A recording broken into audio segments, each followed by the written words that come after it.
તે સોનું અને મોનું નામના બે જંગલમાં બાજ રહેતા હતા. એમાંથી સોનું બહુ બુરો હતો. તે કાંઈ વસ્તુ લેવા માટે બીજાને મારી નાખતો હતો. પણ સોનું તે કામ દિલથી કરતો હતો.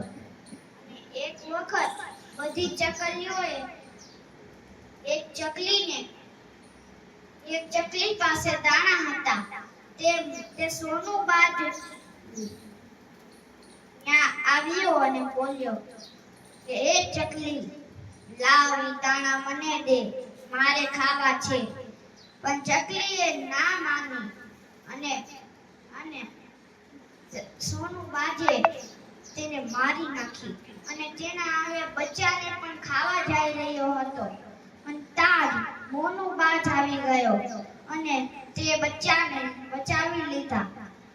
પછી સોનું બાજ દાણા લઈને ઉડી ગયો. એક વખત બધી ચકલીઓએ તે પોપટ રાજા પાસે તેની શિકાયત પોપટ રાજા પાસે ગઈ અને પોપટ રાજાએ તેની બલિ દેવામાં આવી અને તેની બલિ દેવાની જ હતી.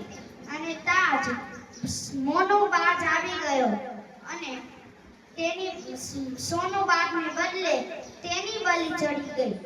અને પછી સોનું બાજ એકલો રહેવા માંડ્યો અને તેને તેના ભાઈની યાદ આવ્યા લાગી કે કેમ એ બે સાથે ઉડતા હતા, રમતા હતા, ખેલકૂદ કરતા હતા.